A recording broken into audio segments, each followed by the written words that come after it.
Shalom, Bapak Ibu Saudara.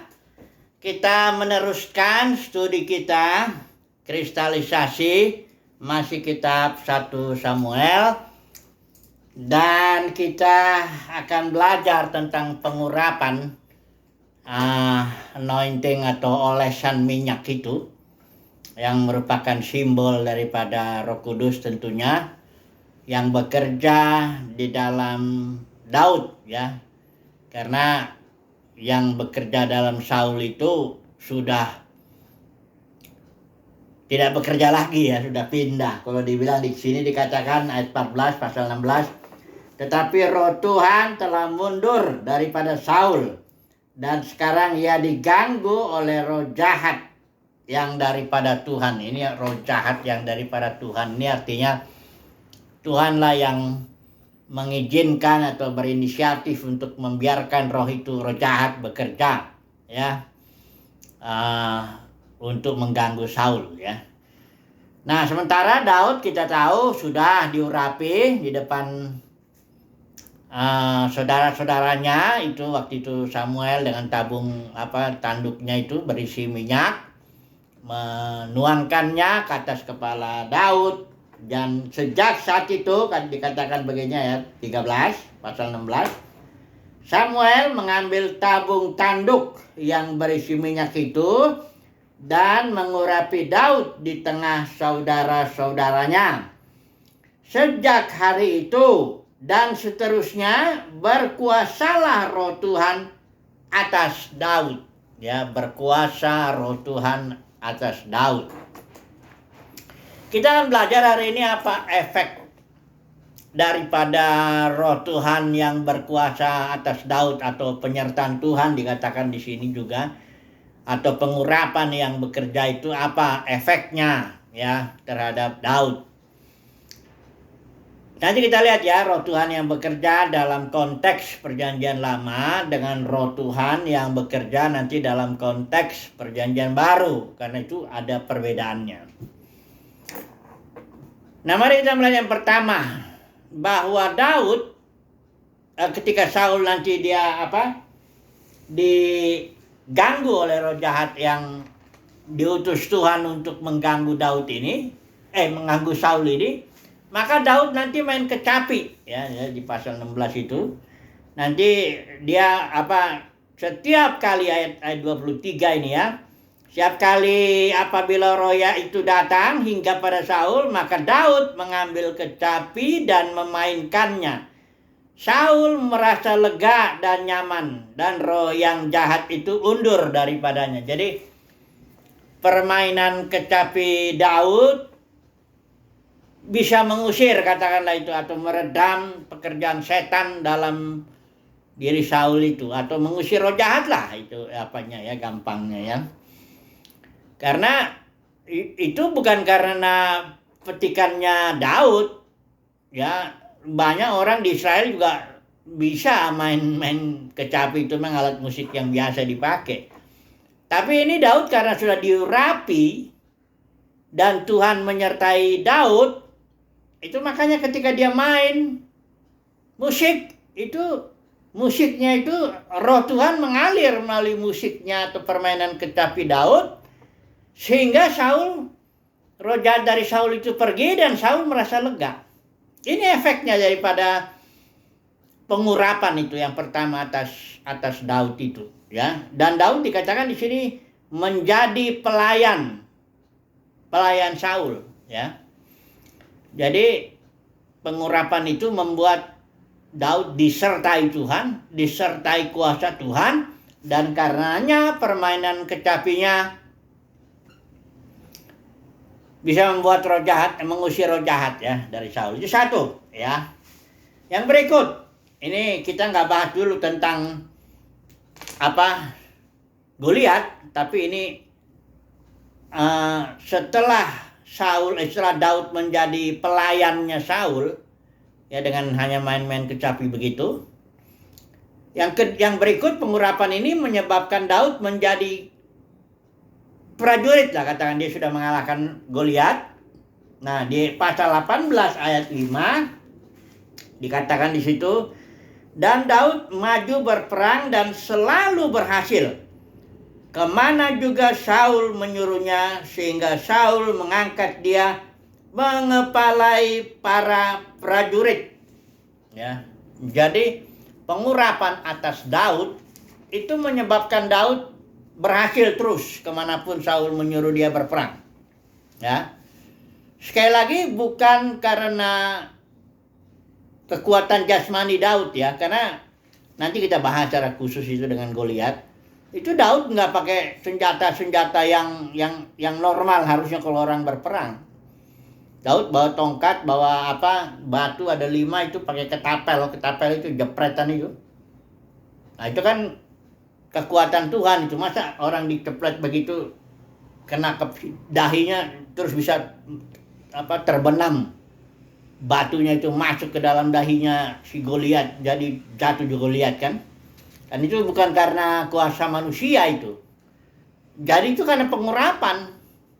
Pengurapan itu membuat Daud, kalau di Mazmur dibilang melatih tanganku untuk berperang, ya. Pengurapan itu mengajari Daud dan memberikan kuasa lah ya, karena ketapel itu tidak mungkin sekeras apapun orang itu pakai batu kena jedok paling nggak benjol kepalanya ya, tapi karena ini kok bisa terbenam masuk ke dalam dahinya itu kan, berarti pengurapan itulah yang menyebabkan Daud bisa menghantam Goliat dan juga dia bisa menang terus kemanapun Saul mengutusnya ya. Jadi ini kira-kira dua dulu ya, pengurapan. Tapi bukan berarti di sini pengurapan aneh bedanya nih. Kalau roh Tuhan yang bekerja dalam konteks perjanjian lama, dia bisa datang dan pergi. Ya. Karena dia kenyataannya sudah pergi juga, dia undur. Ya, dibilangnya undur dari Saul. Ya, karena Saul telah melakukan pelanggaran. Dan biasanya roh Tuhan yang datang itu tidak langsung merubah karakter. Karena nanti kita bedakan nanti ya. Sebentar saya akan aplikasi ke perjanjian baru, rohnya seperti apa bekerjanya. Yang jelas kalau dalam konteks perjanjian lama, roh itu bisa datang dan pergi. Ya, tidak menetap, tidak tinggal. Ya, masih tergantung nanti orangnya. Kalau orangnya kayak Saul ya akhirnya pergi, undur, ya. Kemudian kedua, roh itu yang bekerja dalam tokoh-tokoh perjanjian lama itu tidak langsung begitu saja merubah karakter orang itu. Ya. Misalnya kayak Simpson, ya. Dia disertai Tuhan, diurapi, tenaganya luar biasa, tapi perilakunya enggak harus seperti orang kudus zaman perjanjian baru, katakanlah begitu ya. Karena terutama pengurapan dalam konteks perjanjian lama itu memberikan suatu kuasa, power yang saya bedakan yang dari atas itu ya. Bukan power yang di dalam. Nanti kalau dalam perjanjian baru itu pengurapan itu di dalam, batin. Kalau yang ini pengurapan yang atas seseorang yang bisa datang, bisa juga pergi nanti. Ya. Mudah-mudahan ini makin jelas nanti kalau udah masuk, kita coba lihat nanti konteks perjanjian baru, pengurapannya bedanya itu ya. Roh Tuhan ya. Roh Kudus juga ya. Roh Tuhan juga, bukannya rohnya beda. Tapi cara bekerjanya atau karakteristiknya roh itu yang berbeda. Atau kita langsung aja coba masuk ya ke dalam konteks perjanjian baru. Karena gereja juga diurapi. Atau Yesus sendiri adalah yang diurapi. Kristus itu, Kristos istilah Yunani, atau Mesias dalam istilah Ibrani, itu artinya yang diurapi. Ya, roh Tuhan mengurapi, memperlengkapi, memperlengkapi lah untuk suatu tugas ya. Coba dulu kita lihat dulu konteks perjanjian baru ya tentang pengurapan. Kita stop dulu sini. Pendeknya, pengurapan yang berlaku atas Daud membuat dia yang pertama main kecapi, bisa mengusir roh jahat ya, khususnya yang bekerja dalam diri Saul itu. Kedua, pengurapan dalam diri Daud membuat dia pandai berperang. Ya, Tuhan melatih dia, memberikan kuasa supernatural lah. Orang dikecapel begitu, itu batunya bisa masuk ke keningnya Goliat itu, ya. Itu dua ya. Nah, sekarang mari kita masuk dulu coba ke pekerjaan Roh Kudus konteks perjanjian baru. Karena mari kita dulu baca dulu ya. Ini yang di Yohanes pasal 7 ya. Ini dikatakan ya ayat 39, kita nggak usah seluruh baca ya semuanya, karena ini kita sudah belajar juga studi kristalisasi kitab Yohanes. Pasal 7 ayat 39, dan dia mengatakan hal itu, ini saya pakai YLT ya. Dia mengatakan hal itu mengenai roh yang orang-orang yang percaya kepadanya akan segera menerimanya. Berarti pada waktu itu belum, tapi akan segera menerimanya, karena pada waktu itu, yaitu pada kasus ini di mana Yesus ini ikut pesta pondok daun, pada waktu itu Roh Kudus belum tampil, belum turun atas orang percaya. Sebab ini alasannya, Yesus belum dimuliakan. Nah, sementara kedatangan Roh Kudus di konteks perjanjian lama itu datangnya karena memang Tuhan memilih orang itu. Biasanya atas raja-raja, imam-imam, nabi-nabi, orang-orang tertentu lah yang Tuhan pilih untuk melakukan pekerjaannya. Itu Roh Kudus turun. Itu yang juga bikin kemah itu, kemah suci Musa itu, kemah Musa itu siapa itu namanya? Ada dua lah orang. Itu roh Tuhan juga turun, ya. Jadi bukan ada nggak terkait dengan kematian, kebangkitan dan kenaikan Yesus ke surga. Tapi kalau Roh Kudus yang dalam konteks perjanjian baru itu datangnya karena, nah ini dia, Yesus sudah dimuliakan. Datangnya begini, dimuliakan itu artinya apa? Pertama, Yesus mati dulu di kayu salib itu. Setelah itu dia turun, kalah maut, mengalahkannya dalam 3 hari itu. Dia bangkit, duduk sebelah kanan Bapa. Setelah itu baru disitulah roh itu turun. Jadi pencurahan roh itu dasar teologisnya karena Yesus sudah duduk sebelah kanan Bapa. Kalau saudara baca dalam khotbah Petrus itu di Kisah Para Rasul, dikatakan Yesus ini yang kau salibkan sudah duduk di sebelah kanan Bapa. Itu sebabnya terjadi peristiwa ini, pencurahan roh. Jadi Roh Kudus itu turun dan tinggal selamanya. Karena dalam Injil Yohanes juga dikatakan dia akan, penolong itu tinggal di dalam engkau selama-lamanya. Enggak pergi datang pergi begitu. Ya, tapi memang kalau dia didukakan, dia seperti merpati kan, timid ya, timidity ya, agak malu, dia diam, enggak bekerja. Seperti biasanya. Nanti kalau kita responi ya dia bekerja begitu, tapi bukan dia datang pergi. Dia tetap di dalam, ya. Jadi kalau gereja mendapat pengurapan dari Roh Kudus, itu karena dasarnya bukan karena gereja puasa atau gereja menanti-nanti apa, bukan itu. Dasar pencurahan Roh Kudus itu karena Yesus sudah mati, bangkit, duduk sebelah kanan Bapa. Artinya Yesus sudah dimuliakan. Saya ini bilang, ya.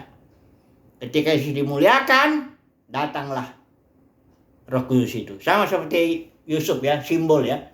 Yusuf dimuliakan di Mesir, maka datanglah itu kereta-kereta menjemput Yakub dan seluruhnya itu Israel itu ya.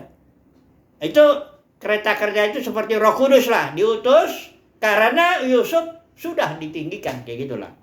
Karena Yesus sudah dimuliakan, maka turunlah Roh Kudus ya atas gereja.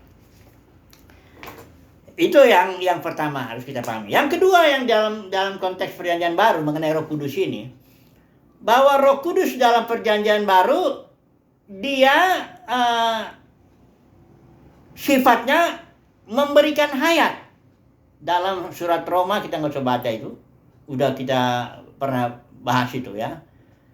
Roh life giving spirit atau roh pemberi hayat Kristus itu. Karena Yesus datang itu tujuannya dia memberikan hayat. Aku datang supaya mereka mempunyai hayat. Hayat istilah Yunani joy. Karena istilah hayat atau hidup itu dalam bahasa Yunani ada 3. Ada zoe, ada suke, ada bios. Beda itu. Kalau dalam bahasa Inggris kan hanya life aja atau satu saja ya. Bahasa Indonesia hidup atau hayat yang hampir sama. Tapi dalam istilah Yunani ada 3. Istilah hayat itu, hidup itu. Yang pertama zoe. Zoe itu suatu jenis hidup yang dijalani oleh Elohim sendiri. Yesus bilang, I am the joy. Akulah hayat itu. Ya. Kemudian suke, itu yang dari sini psikologi, ini jenis hidup yang manusiawi. Kemudian bios, ya itu dari sini biologi, hidup yang lebih rendah lagi, tumbuh-tumbuhan, tapi juga kehidupan yang termasuk umum lah. Nah, Yesus datang itu roh pemberi hayat. Artinya roh itu berdiam dalam batin kita, dalam roh kita, memberikan hayat Kristus. Ya, hayat Kristus pertama diberikan dia berupa benih. Makanya Yohanes 10:10 bilang, aku datang supaya mereka mempunyai zoe dan mempunyai zoe dalam segala kelimpahannya, dalam pertumbuhannya, ya gitu loh. Ini nggak bicara materi, dia sedang bicara zoe, jenis hidup. Di dalam jenis hidup Elohim ini, zoe ini ada karakter Kristus. Kasih, sukacita, damai sejahtera Kristus. Sabaran, kemurahan, kebaikan Kristus. Setiaan, kelemah lembutan, penguasaan jadi Kristus. Itu terkandung di dalam hayat daripada zoe, buah roh itu. Sama seperti biji apapun biji gandum itu, buahnya kan terkandung secara potensial di dalam benihnya itu kan. Ya toh? Nah, itulah begitu. Kalau nanti zoe-nya itu bertumbuh karena pekerjaan Roh Kudus itu terus memberikan zoe itu, bertumbuh dia, maka tampillah dalam jiwa kita itu, terekspresilah dari batin ke dalam jiwa, bahkan tubuh pun terasa itu, mengalirlah karakter Kristus itu, keluarlah kasih, sukacita, damai sejahtera, sabar, kebaikan, kesetiaan, kelemah lembutan, penguasaan diri. Itu yang pertama, pekerjaan Roh Kudus. Berikutnya, Roh Kudus itu dalam zoe ini terkandung pengenalan akan Elohim. Ada dalam Yohanes 17 itu doa Tuhan Yesus, Yesus bilang begini, inilah hidup yang kekal itu, yaitu inilah maksudnya zoe itu, yaitu bahwa mereka mengenal Engkau, satu-satunya Elohim yang benar, dan mengenal Yesus Kristus yang Kau utus. Artinya pengenalan akan Elohim tidak bisa didapat kecuali melalui atau di dalam zoe ini. Ketika saudara dan saya menerima pengurapan itu masuk dalam batin, roh itu memberikan zoe. Ya, hayat itu membuat kita mengenal Tuhan. Ya, makin bertumbuh dia zoe-nya, makin kita mengenal Tuhan. Jadi ada 2 itu, Roh Kudus yang dalam konteks perjanjian baru itu memberikan karakter Kristus, memberikan pengenalan batiniah dia bersifatnya. Memang Roh Kudus juga memberikan karunia-karunia. Nah, itulah yang disinggung dalam Korintus itu. Karunia ada 9 itu, yang simbol daripada kandil ya. Kandil itu kan ada 7, tapi ada 2 lagi itu di kemah suci kita ada bahas itu. Ada 9 karunia. Ada karunia bahasa roh, nubuat, atau saya nggak hafal itu ya. Karunia menafsirkannya, karunia macam-macam lah itu ya. Ada 9. Jadi Roh Kudus dia memberikan karunia sebagaimana yang dia kendaki aja, maunya dia aja ya. Jadi pekerjaan Roh Kudus, tapi yang terpenting justru dalam konteks perjanjian baru, pekerjaan Roh Kudus itu adalah yang memberikan hayat itu. Karena hayat inilah yang menyebabkan pertama pengenalan akan Elohim, yang kedua karakter Kristus bertumbuh dalam diri orang percaya itu. Bukan karunia nggak penting, ya bukan. Saya nggak bilang karunia bernubuat, karunia mujizat, karunia menyembuhkan, karena itu karena penting juga, karena itu pemberian Roh Kudus kan. Nah, tapi kalau orang jadi fokusnya ke situ, tidak kepada pengenalan akan Elohim maupun kepada karakter Kristus, ini berarti dia salah ngerti dia. Ada yang lihat kekristenan kan, kalau lihat orang, karunianya penyembuhan, karunianya bernubuat, karunianya mengusir setan. hebat dia. Bukan gitu. Ya itu memang itu karunia, kalau betul karunia itu dari Tuhan. Kadang-kadang diragukan juga betul itu dari Tuhan atau yang dari, karena setan juga bisa kalau menyembuhkan gitu bisa. Ya, itu saya lihat dari agama lain orang jalan di atas api bisa juga. Ada mana yang pernah jalan kayak Yesus di atas air? Jadi yang utama pekerjaan Tuhan itu, roh itu dalam gereja harus ya kita fokus kepada dua hal ini. Pengenalan akan Elohim yang batinnya. Yang kedua, pertumbuhan hayat Kristus, dalam arti karakter Kristusnya bertumbuh. Damai sejahtera, sukacita. Oke. Jadi sudah lihat ya, perbedaannya jelas itu. Roh Kudus yang turun bekerja dalam konteks perjanjian lama, dia bisa datang dan pergi, dan dia turunnya itu bukan karena Yesus dimuliakan, emang belum. Ya, dan tugasnya ini adalah memperlengkapi pekerjaan. Ya. Bukan dalam konteks yang merubah karakter dari dalam, bukan begitu. Konteks perjanjian lama Roh Kudusnya. Kalau di sini Roh Kudus ini, ini karena ini adalah roh pemberi hayat, maka tugas utamanya memberikan hayat Kristus. Karena tujuan Yesus pun datang memberi hayat. Jadi itu satu.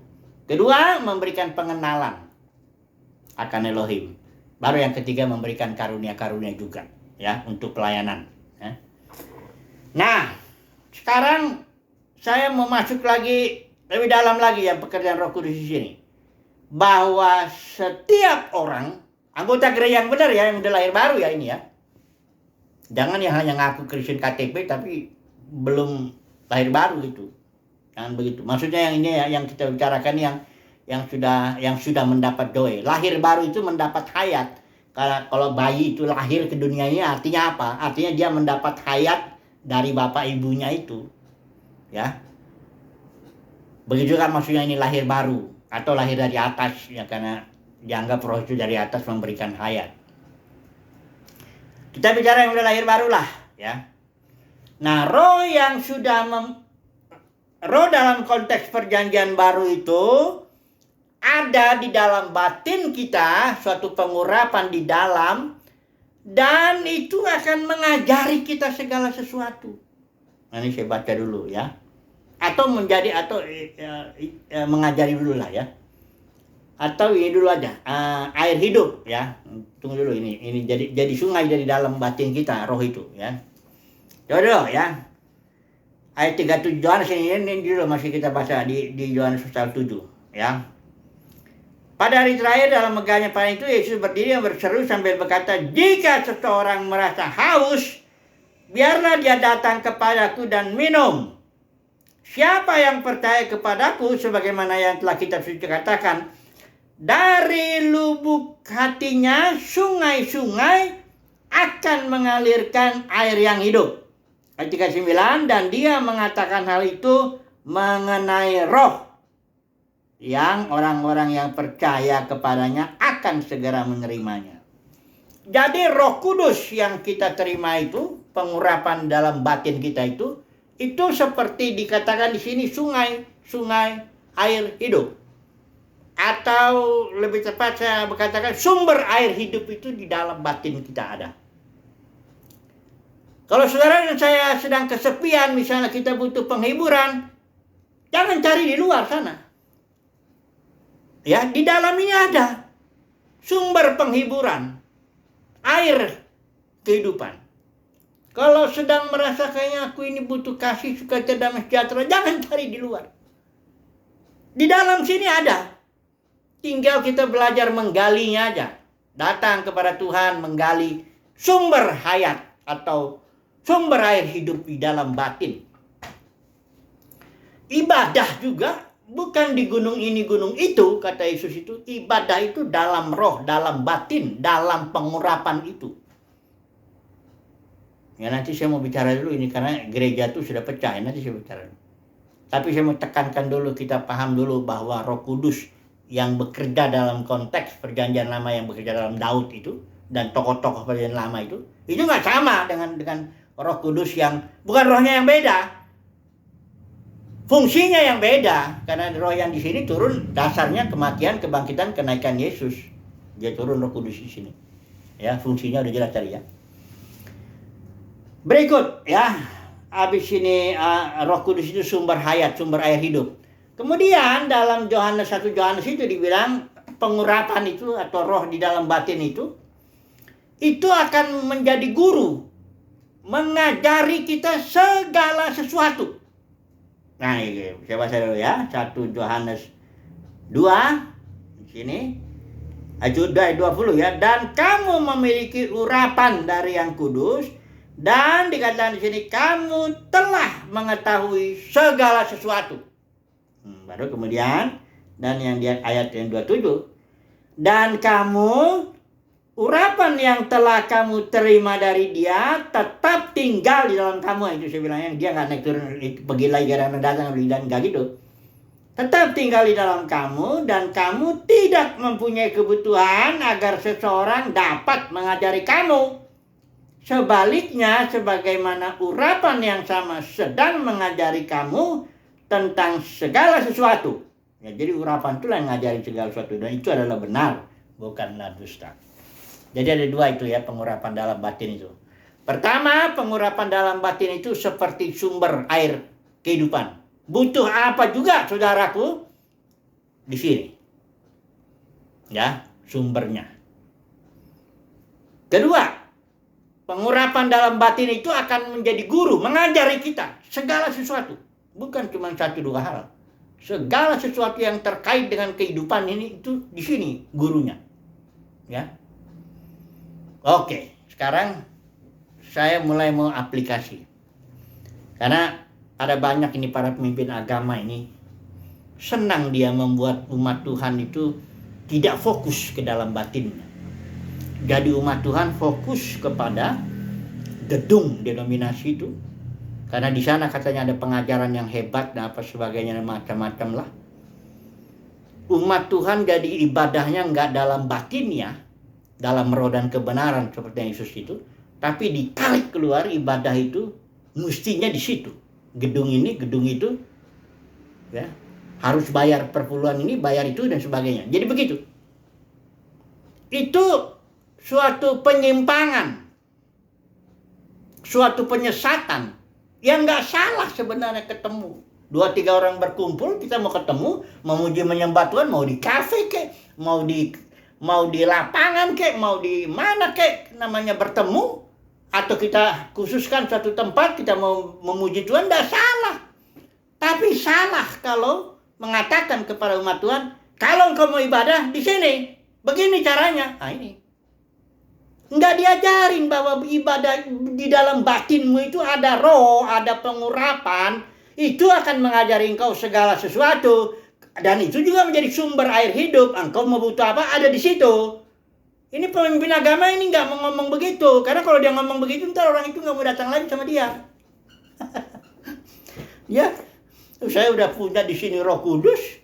Roh Kudus dalam diri saya, pengurapan dalam diri saya ini adalah air hidup. Saya butuh apa ada di sini. Ya, apalagi kalau misalnya dia air hidup itu yang di Jeskil itu, air itu akan menghidupkan kemanapun dia itu datang, air itu menghidupkan ikan-ikan hidup ya, ada pohonnya juga ya, buahnya, daunnya apa, kalau di kota Yerusalem daunnya menyembuhkan bangsa-bangsa dan sebagainya. Mau kesembuhan, jangan datang ke sana. Kan sekarang ada penyembuhan sana sini. Ini di sini. Ya boleh-boleh saja minta bantuan doakan saya, ya bisa aja. Tapi jangan sampai pemahaman atau fakta atau realita bahwa Roh Kudus adalah kesembuhan kita di dalam batin ini, itu jadi hilang dan kita jadi keluar sana mintanya pertolongan. Ya, saya nggak bilang kamu jangan minta tolong sama orang. Rasul Yohanes juga buktinya dia bikin surat. Itu berarti kan ngajarin orang tuh. Rasul Yohanes sendiri, tapi Rasul Yohanes bilang di dalam diri kamu ada pengurapan, itu akan ngajarin kamu segala sesuatu. Bukan berarti kamu harus belajar dari orang. Kita harus belajar dari semua orang. Kalau saya belajar dari orang Advent itu, ya, yang apa, Ellen G. White itu, Saksi Jehovah itu, Russell itu saya belajar 6 bulan. Orang biasanya suka nolak. Saya coba pergi, saya sini masuk, datang ke rumah, ke kamar 6 bulan sampai dia kapok sendiri ya. Kita belajar dari semua orang. Tapi sadar dong, bilang, mana pembina agama ini mesti ngomong. Ya, coba deh, Saya lihat khotbah-khotbah mana sedikit ya kan yang menjelaskan bahwa sebenarnya dalam batin kita ini sudah tersimpan Christ in you. Ya, the kingdom of God is within you. Kalaupun kita keluar bertemu, kita hanya memuji menyembah, saling membangun, saling jadi istilah saling menguatkan. Bukan kita belongok itu ngedengar orang kayak gitu. Dari situlah sumbernya, itulah sumber pewahyuan, itulah sumber berkat itu. Itu yang begitu. Ini saya sebenarnya masih mau lagi aplikasi sedikit nih. Saya sambung sedikit lagi aja. Gereja itu diurapi Tuhan. Saya mengumpamakannya gereja itu kayak wadah. Kayak air anggur itulah Roh Kudus itu pengurapan itu. Kirbat itu gerejanya. Saya mengumpamakan begitu. Kalau saudara gini gelas ya, saudara lihat gelas ada air ya. Itulah dia airnya itu pengurapan, air hidup. Gelasnya inilah wadahnya, gereja orang ya, gereja orang ya, maksud saya orang ya gereja itu. Kemudian kita tahu kisah Rasul 20 ajaran Bileam, Nikolaus, pecahlah gereja ini menjadi ribuan denominasi. Saya tanya dulu, gelasnya masih ada nggak? Nggak ada. Tapi airnya masih ada nggak nempel-nempel di pecahan-pecahan gelas itu? Ada. Tapi ya nggak sepenuh seperti yang gelas kalau dia masih utuh. Ada. Air itu bisa di pecahan, tapi tidak lagi, udah bahkan sangat-sangat berkurang sekali ya. Nah sekarang kondisi dunia kekristenan tuh bukan lagi gelas gereja diurapi begitu, bukan dunia kekristenan, bukan organisme gereja mula-mula, bukan. Itu ribuan denominasi, ada Roh Kudus pengurapan di situ ada. Hanya merosot sekali. Nah, itu para pemimpin agama nggak boleh ngomong bilang jangan ninggalin. Dia kan sering ngomong tuh pemimpin agama dibilang ini gereja. Pecahan yang dibilang denominasi dianggap sama dengan gereja. Jadi gelas yang masih utuh dengan air yang penuh disamakan dengan pecahan yang udah 5.000 lebih itu dengan air yang tinggal percik-percik itu disamakan. Nah ini penipuan. Dan tujuannya penyesatannya itu yang selalu ini. Membuat umat Tuhan tidak fokus ke dalam batinnya, yang padahal di dalam batinnya ada pengurapan Roh Kudus tinggal di situ terus, akan mengajari dia segala sesuatu, akan memberikan dia karakter Kristus, akan membuat dia mengenal Kristus. Itu ada di sini. Kalau mau ibadah mengikuti pimpinan di sini, pimpinan air hidup di sini, itulah ibadah. Bukan ibadah di gedung ini, gedung itu. Tapi itu jarang diomongin. Oh, takut nanti. Karena tujuan para pemimpin agama ini narik orang. Itu kisah Rasul 20. Dengan ajaran palsu, kau tarik murid kepada dirimu. Jadi dia nggak mau ajarin yang begini. Ini Tuhan saya aja ngomong begini. Karena saya nggak menarik orang. Saya mau memperlengkapi saja. Seberapa, ya saya yakin umat pilihan Tuhan akan mendengarkan pengajaran ini. Umat pilihan Tuhan ngerti yang saya omongin ini. Kalaupun dia nggak punya karunia pengajaran dan bisa menyampaikannya, membeberkan secara teologis, tapi dia ngerti dalam batinnya. Tunggu dulu lah ya, nanti kita sambung lagi. Haleluya. Amin.